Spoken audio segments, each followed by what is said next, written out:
Hey yo, thanks for tuning in to The Source, your source for celebrity news. Yo, as you know, during the back and forth between Kendrick Lamar and Drake, Kendrick Lamar dropped the diss track Meet the Grams, and on the cover art for the song, he posted a picture of some of Drake's personal items, which included receipts from a jewelry store, a shirt, some Ozempic, and a few other prescriptions and items belonging to Drake, which proved that Kendrick Lamar had an inside man who had direct access to Drake and his stuff. Yo, that right there is mad scary. Can you imagine having somebody in your camp who's a mole and you don't know who it is, but they have access to all your stuff? I mean, if I was Drake, I would have been over there mad paranoid. I'd have been over there like Tony Soprano when he thought that Big Pussy was snitching on him to the feds. Anyhow, in order to save face, shortly after the photo dropped, Drake came out on the internet and claimed that he was the devious mastermind that outsmarted, outplayed, and outwitted Kendrick Lamar because he was the one that purposely planted the items in a suitcase because he knew that someone from Kendrick Lamar's camp would steal a suitcase and take it back to Kendrick, and that Kendrick would ultimately use those items as ammo against him. Now, as always, Drake's biggest fan and stan, DJ Akademiks, was like, Drake is telling the truth, and I have proof. And he said that he had first-hand knowledge that Drake was telling the truth because the items were in fact stolen from Drake's father's suitcase. Alright, so just so we're clear, it turns out that both Drake and DJ Akademiks were both lying because the mole jumped on the internet and showed that they're still in possession of all of Drake's stuff. And they also said that both Drake and DJ Akademiks have until Monday at 12 noon to set the record straight, or they're gonna start blowing up spots. The alleged mole, who's going by Ebony Prince 2K24, said 1. King Kendrick Lamar is not a liar and I'm not a thief, and 2. Mr. Aubrey Graham aka Drake and Mr. Livingston Allen aka Akademiks have until noon Monday 5/13/24 to retract your claims of theft, or my attorney Miss Adrian Edward and I will exhaust every legal option available. Alright, so after the mole said that, they went on to drop another piece of important information. They showed a screenshot of Drake standing in the hotel lobby of the Mark Hotel in Manhattan with a timestamp that says January 22nd, 2023. In the photo, you can also see journalist and social media influencer Christopher Alvarez in the lobby. He's the guy in the wheelchair next to Drake. I know, a whole bunch of people are like, yo, who's the baby in the stroller? It's not a baby. Christopher Alvarez is a grown man who's also a journalist who has a health issue that affects his growth. Anyway, Ebony Prince 2K24 goes on to say, to Aubrey Graham aka Drake, may this photo help jog your memory as to where you discarded those items. The issue in the photo should also jog your memory. Jimmy Brooks wouldn't have been proud of you that night. Okay, so for all of you who do not know, Jimmy Brooks is the character that Drake played in the show Degrassi, who got shot by his friend and ended up being paralyzed from the waist down and in a wheelchair. Interestingly enough, Christopher Alvarez also works for the Queens Daily Eagle, which is very similar to the newspaper named the Brooklyn Daily Eagle that the mole showed in their video of Drake's belongings. So, there appears to be a strange connection. Additionally, we know for a fact that Drake was in fact in New York and staying in the Mark Hotel during the time in question, because that stay coincides with the performance when Drake was at the Apollo and one of the people in the audience just so happened to fall off the balcony.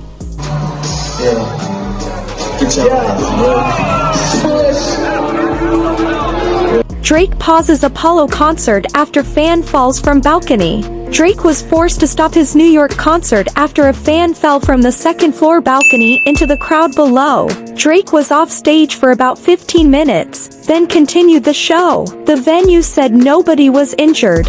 Listen, if I was a cop, I would have 2 questions for Drake. 1.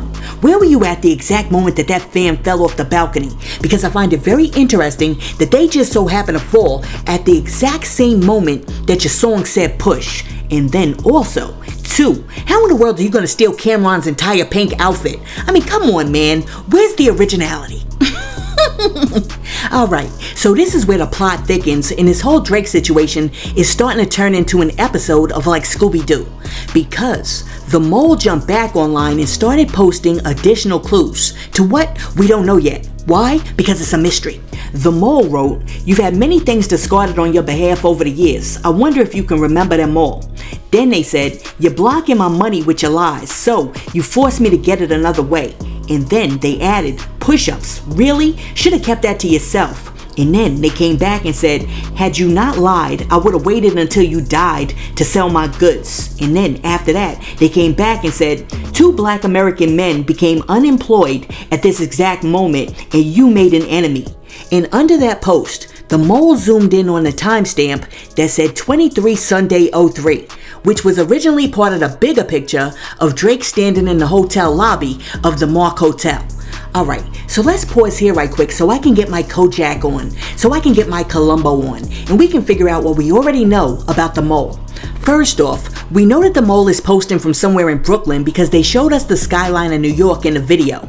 2, we know that the receipt from Popular Jewelry Corp is most likely legit because Drake did in fact go to that store on a date in question.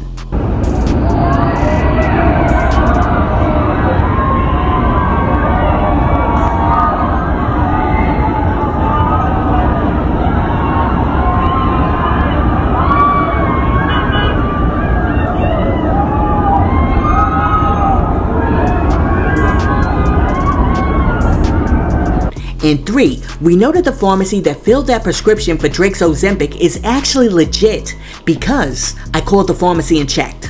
We also know that whoever the mole is wants us to know or suspect that they're part of the legendary House of Ebony because sprinkled throughout all of their cryptic posts, they keep making reference to the house. For example, the mole posted, "Here on the biggest platform available, we salute you, our living founding father, Mr. Larry Prelo Ebony.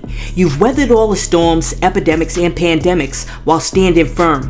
Today, you get to smell the world's bouquets and vindication."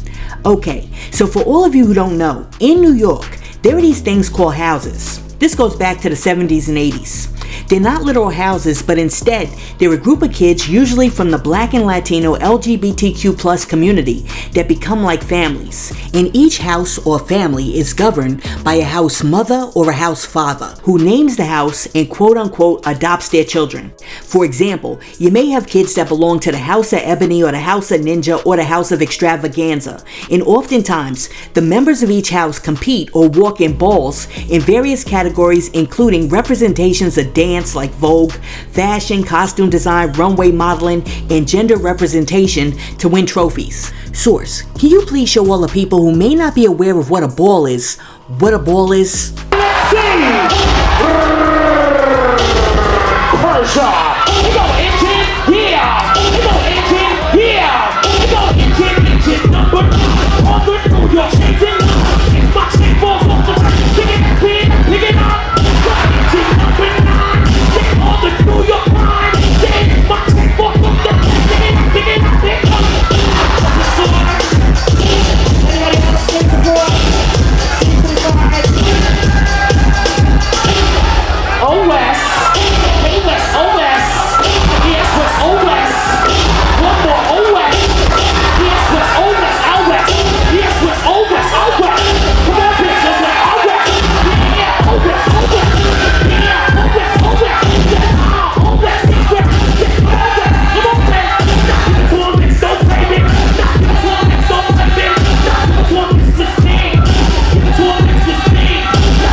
Yo, these dudes be killing me with all of these darn dead drops. It's amazing that their backs don't be killing them. Anyhow, so in this case, the mole is saying that they're a member of the House of Ebony, which was created by Larry Prelo. Source, can we please hear what Larry Prelo had to say about his particular house? Okay, so what you want to know first? How we started the house, or? Yeah, like when and how did you start the house? And like, I know it was 1978, I think. Yes, sir. Yeah, like I just wanted to know, like, basically just information in regards to like the origins of the house, and okay. So I guess you could start there first. All right, the house started in 1978, which when I met Richard Sears. It started on Hancock Street in Brooklyn, in Bedford-Stuyvesant. It was like, in the early 70s, ebony was so popular. Anything formed around ebony was powerful. It was graceful. It was pretty. You know what I'm saying? It was everything. a black man and black woman wanted to have something to do with Ebony. Ebony was so popular in the 70s, you know, the magazine. And we said, well, we're going to come out as Ebony. Oh, so you based it off of like the actual magazine? Yes, because it was, for a black person to really be recognized, you had to be in Ebony or Jet. I taught my kids how to make money. I showed my kids how to be men, because back there you couldn't be a realness boy and be flaming and popping your fingers and reading and all that stuff. If you was real, you was real in your everyday life too. Alright, this right here is interesting, because he's saying that the House of Ebony is known for realness boys, and realness boys are gay dudes who can come off like they're not gay.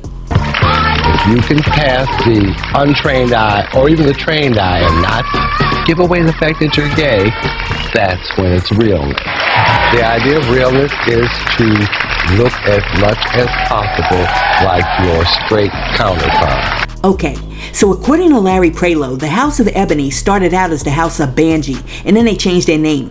But the House of Banji was known for its Banji boys and its Banji girls, which is a term in ballroom culture which refers to homosexual men and women who appear to be from the hood. In other words, they embody an urban tough swagger with regard to their attitude, clothing, masculinity, and physique. Banji, looking like the boy that probably robbed you a few minutes before you came to Paris's ball. Sweetheart, with the cigarette, you're giving me a Banji girl effect. This is Banji. You know, the girls that be on the corner talking about, yo man, Brenda Extravaganza, looking like a Banji girl.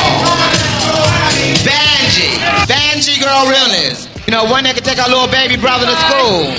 One that say, you know, like, hey.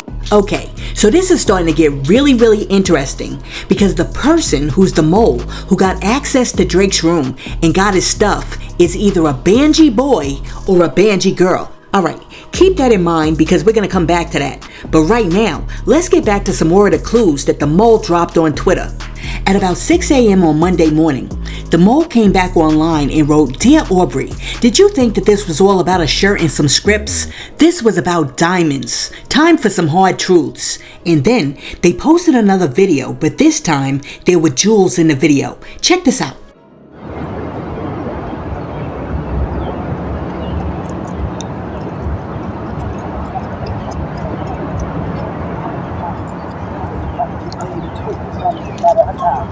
Your bronze, keep the family away. Curry, keep the family away. To anybody that embody the love for the kids, keep the family away. They looking at you too if you standing by him. Keep the family away. I'm looking to shoot through any cover that is. Keep the family safe.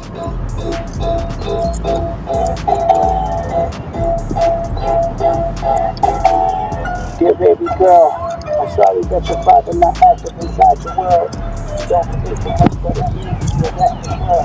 You're not for this. I'm not for this. You're inside the car. Try to start dropping over and taking care of the car. She'll be teaching you timetables so watch you frozen with you.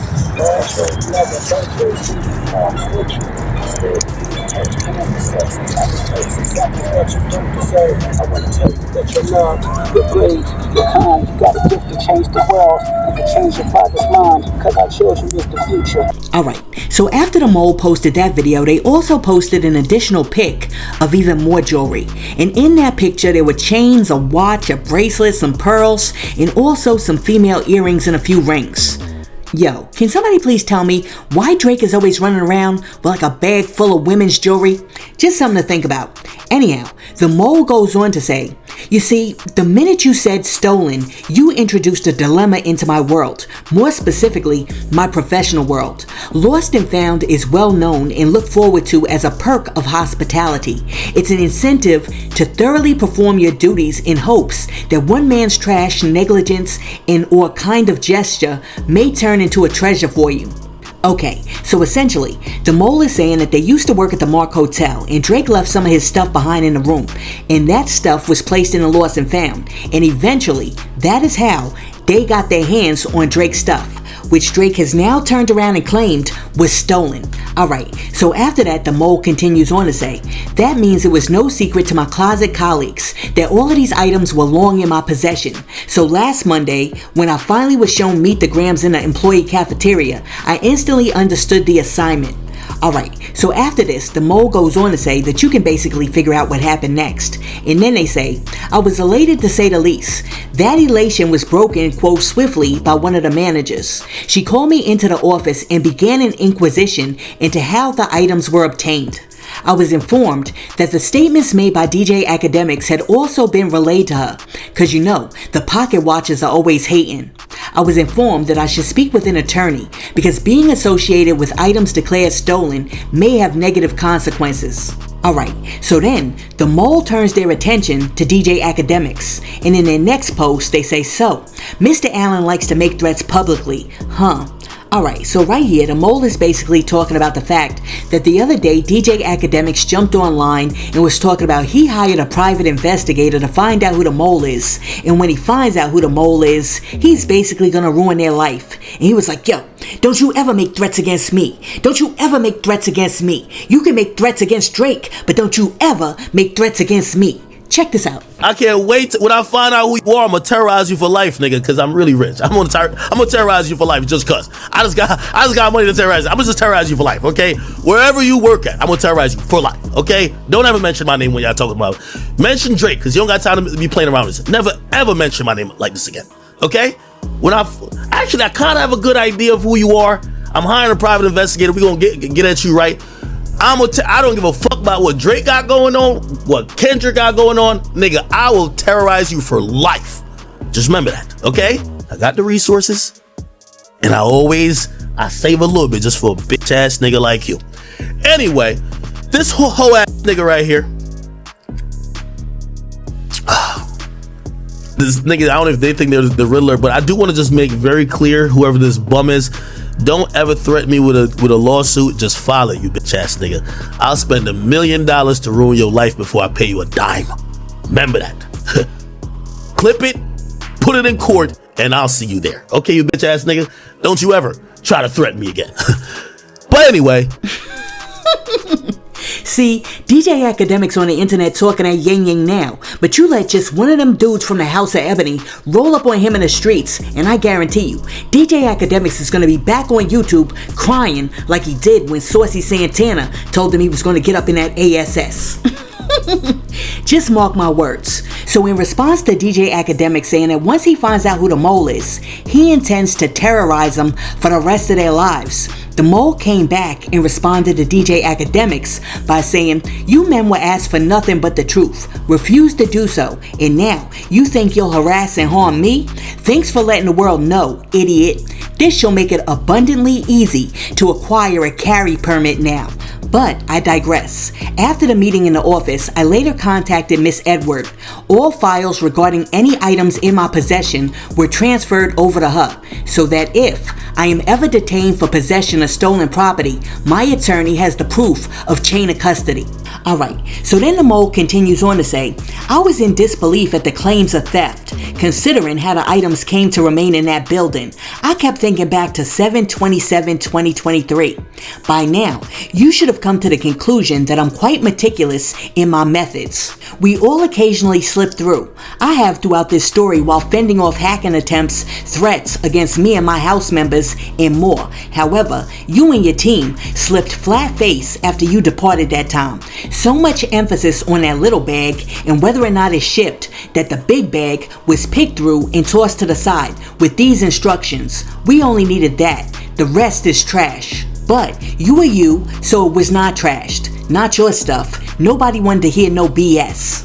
Alright, so this right here is very important because items that are thrown in the trash are often classified as abandoned property, which means that the owner has relinquished his claim to the items and doesn't intend to resume ownership. So, if you throw something in the trash and somebody comes along and picks it up out of the trash, that item no longer belongs to you. And that's the exact reason why if a cop really wants to get your DNA, they can rifle through your trash and take out your straws or your drawers and use it without your consent, because once you throw it out, you have relinquished ownership of that item. Now, do the same rules apply if you leave something in a lost and found for like over 4, 5, 6, 7 months? I don't know, but I have a feeling that we're gonna find out.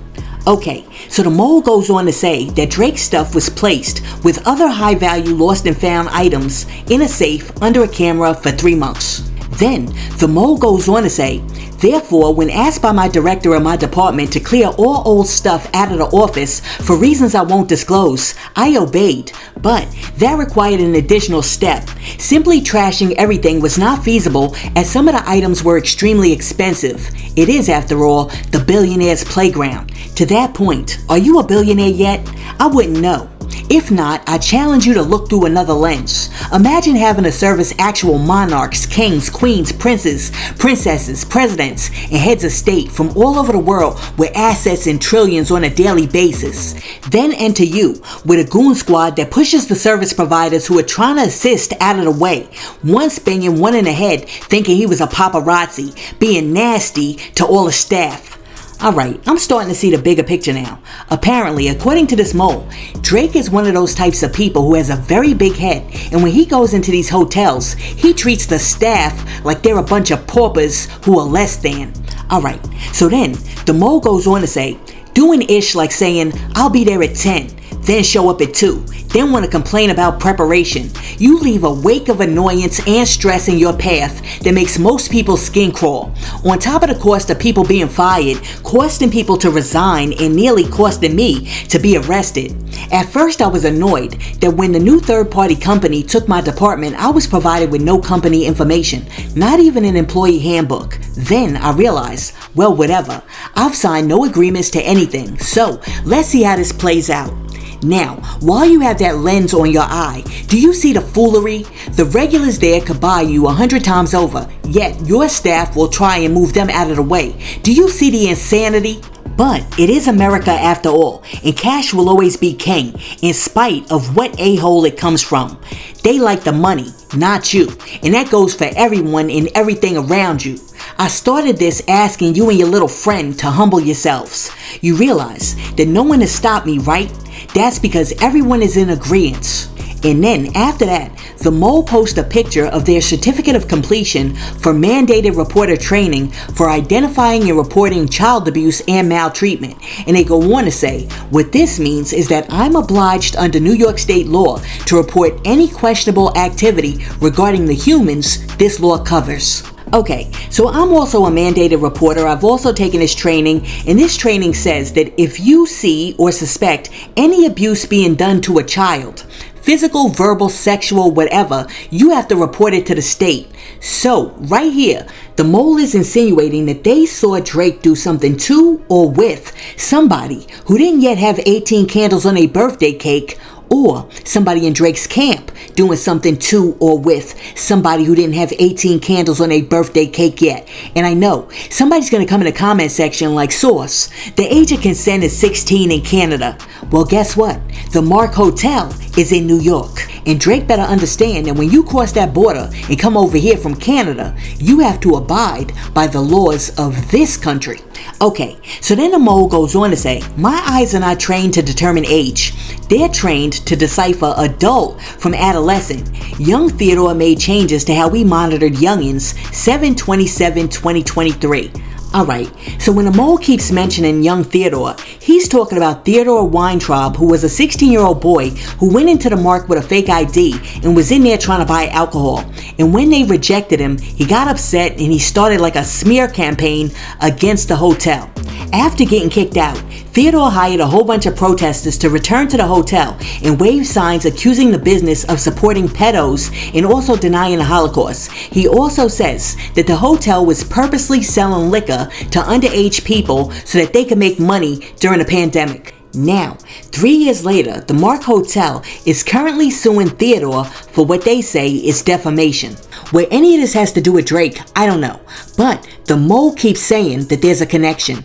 Alright, so after talking about young Theodore, the mole goes on to say, so you people thought I would give away my leverage for free? You're foolish. That goes to the lawyer. Let the chips fall where they may.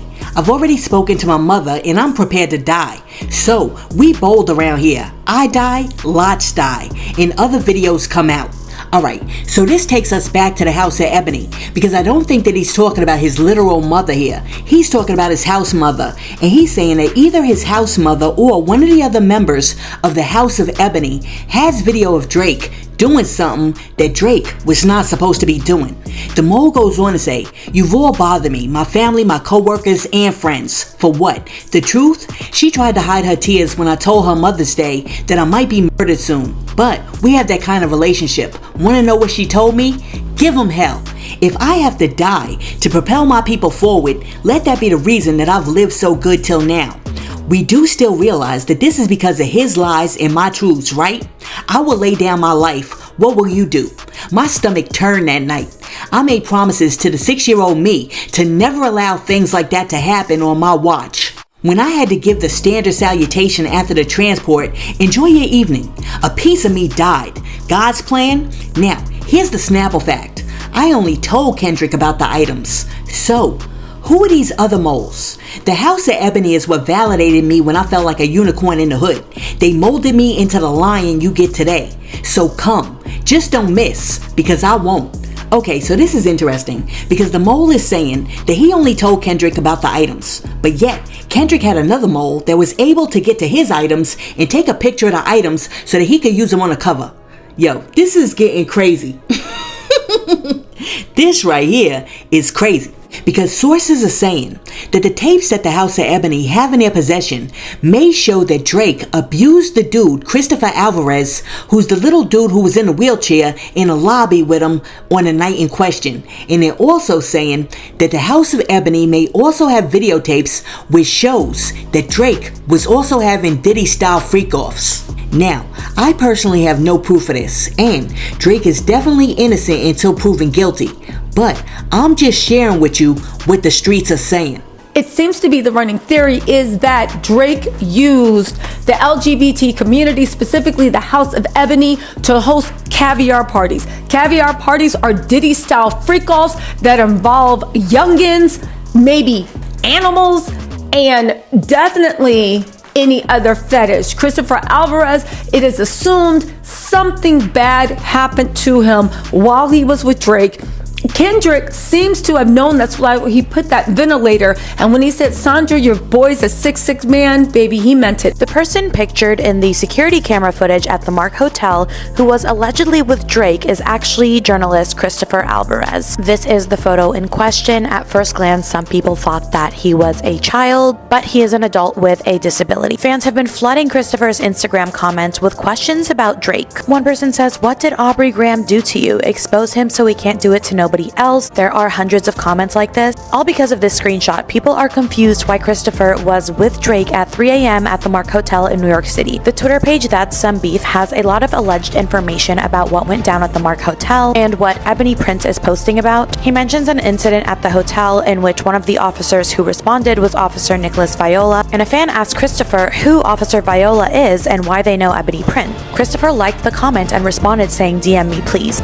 Okay, so Christopher Alvarez has since come out and said that he was never violated by Drake.